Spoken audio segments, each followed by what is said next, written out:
L-emails velati mill-Google Group ta' Tonio Fenek fit-tmiem il-ġimgħa juru biċ-ċar kif l-uffiċjali pubbliċi batulu informazzjoni li ma setax kellu kulħadd. Iżda biex jibqa' jiddefendi l-uffiċjali pubbliċi li jalfuh bl-informazzjoni, iċ-ċermen tal-Kumitat tal-Kontijiet Pubbliċi tal-Parlament baqa' jsostni mod ieħor. Nix konxu li taw informazzjoni sensittiva s'issa. Dwar banek? Laqas dwar banek kull ma ħareġ kollu kien pubbliku. Iżda d-dikjarazzjoni ta' Fenek tikkuntrasta bil-kbir ma' dettalji li ħarġu fil-jiem li għaddew dwar il-grupp li issa sar magħruf bħala wieħed ta' spjunaġġ. Nhar is-sibt li sar magħruf li Chris Patch, manager fil-Bank Ċentrali, kien għadda tarif dwar banek lil Google Group. Informhom kif l-akwista wieħed minnhom seta' jaffettwa l-prodott domestiku gross. Dan meta n-negozjati bejn il-banek kienu għadhom mhux konklużi għal kollox.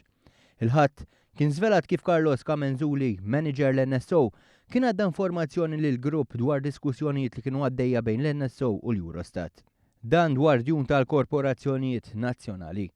Meta jkun qed jitkellem f'intervista fuq ir-radju tal-Partit Nazzjonalista, Simon Busuttil ukoll jiddefendi l-aġir tal-membri f'dan il-grupp. Għalkemm għall-mistoqsijiet ta' One News jażel li ma jwiġibx. Fl-aħħar jumejn rajna informazzjoni sensittiva li ħarġet fil-Google Group ta' Tonio Fenek. Aċċettabbli għalik dan il-grupp? Aċċettabbli? Bew le. Tagħmel bħal whistleblower ma tgħid xejn tinkixef wara?